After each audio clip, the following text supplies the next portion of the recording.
George and his governors. Here you will find the reasons for such a bold move as to declare independence from the most powerful nation on earth. Our nation's founders looked upon government as a necessary but highly dangerous force.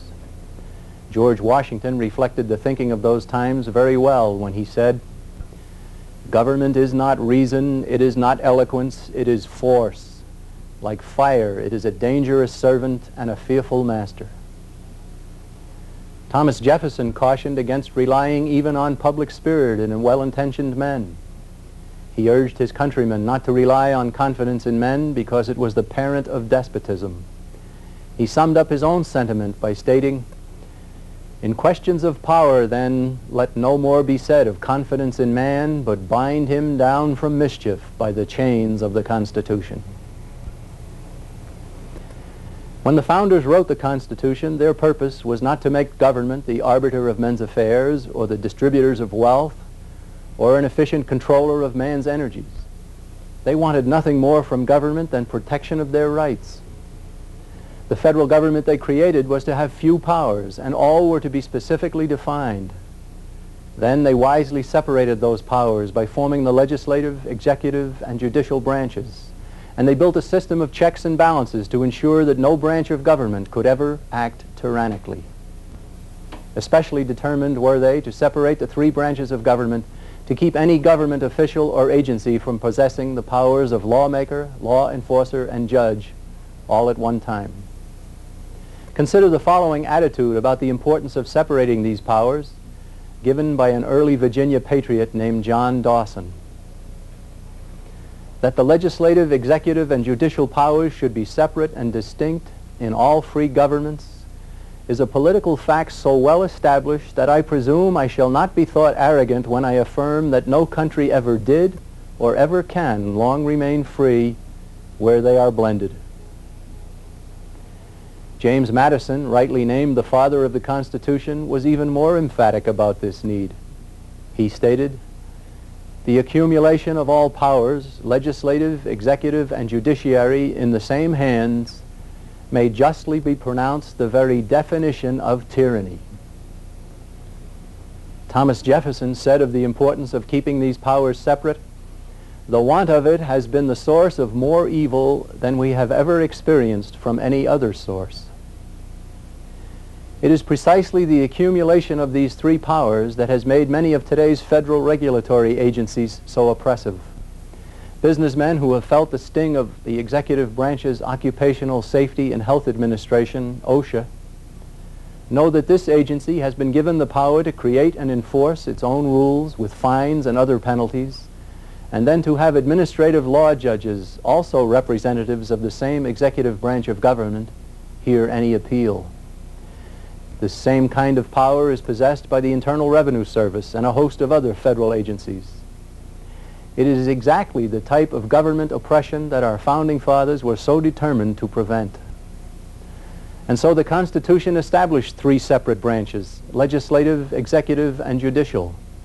But the founding fathers also gave us an intricate network of checks and balances so that each branch would be able to prevent the other branches from assuming more than their legitimate powers. Consider the following numerous examples of separating, balancing, and checking the powers of government. The legislative branch makes the laws, but none can take effect without the signature of the head of the executive branch, the President. The President has the power to veto what Congress has passed, but Congress can override his veto by a 2/3 majority in both of its houses. Because Congress alone has the power to raise funds, it can restrain the executive branch. Also, all bills for raising revenue must originate in the House of Representatives, whose members must go before the voters for re-election every second year. The President is designated as the Commander-in-Chief of the Armed Services, but only Congress has the power to declare war. As the head of the executive branch, the President can sign treaties, but they are to remain meaningless unless ratified by 2/3 of the Senate. Judicial power is vested in the Supreme Court and lower federal courts. The justices may not legislate or enforce laws or set government policy, but they may declare a particular law unconstitutional. All federal judges are appointed by the President, but they must be individually approved by 2/3 of the Senate. Federal judges, including Supreme Court justices, are appointed to serve during good behavior, but Congress can abolish lower courts and limit the appellate jurisdiction of the Supreme Court.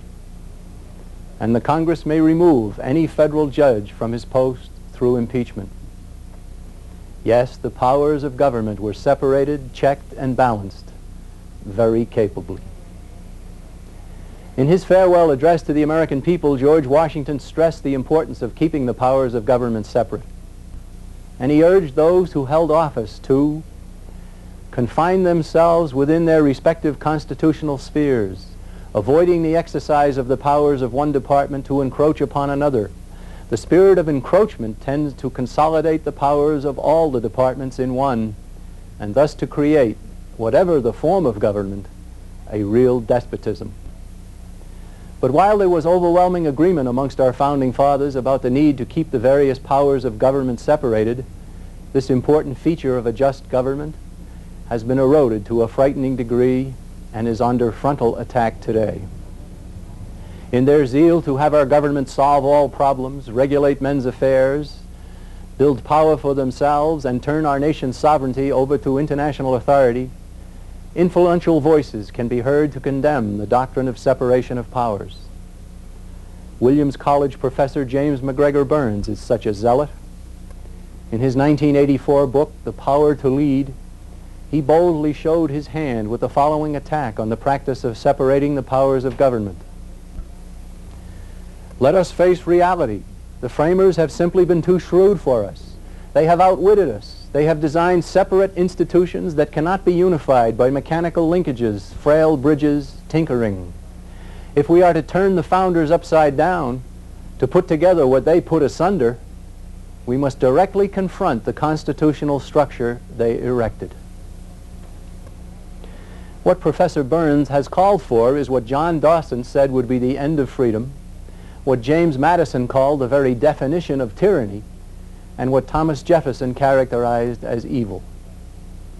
Burns surely does want to turn the founders upside down and to concentrate in one place the powers they wisely and carefully separated. Far from just an obscure professor at a small college, Burns is the co-chairman of an organization called Project 87, so named because 1987 marks the 200th anniversary of the creation of the U.S. Constitution. This organization's honorary chairman is former Supreme Court Chief Justice Warren E. Burger. Mr. Burger leads the U.S. government's official commission on the bicentennial of the U.S. Constitution. Project 87's stated purpose is to commemorate and appraise the Constitution. Its rather obvious appraisal is that the Constitution is extremely deficient. Though Burns himself has suggested numerous changes, the organization he leads claims not to take any positions on proposed amendments. Project 87 publishes the quarterly This Constitution under a grant from the taxpayer-funded National Endowment for the Humanities. Additional funding is given to the organization by the Hewlett, Lilly, Rockefeller, Ford, and Mellon foundations. This Constitution carries articles about the history of the period surrounding the creation of the Constitution, reports on programs to celebrate the bicentennial, and contains a special section for use by students in their classrooms. But it is also full of promotion for such dangerous proposals as the already rejected Equal Rights Amendment, the Supreme Court's Roe v. Wade decision legalizing abortion, and other goals of the so-called feminist movement. Also, rather than take its own stand on radical proposals to alter the Constitution, Project 87's publication gives wide coverage for the ideas of a related but separate group called the Committee on the Constitutional System. The CCS, as we shall detail, has offered many specific proposals that would dramatically alter the U.S. Constitution. The three leaders of the CCS are former White House counsel to President Carter, Lloyd Cutler, former Secretary of the Treasury, C. Douglas Dillon, and U.S. Senator from Kansas, Nancy Kassebaum.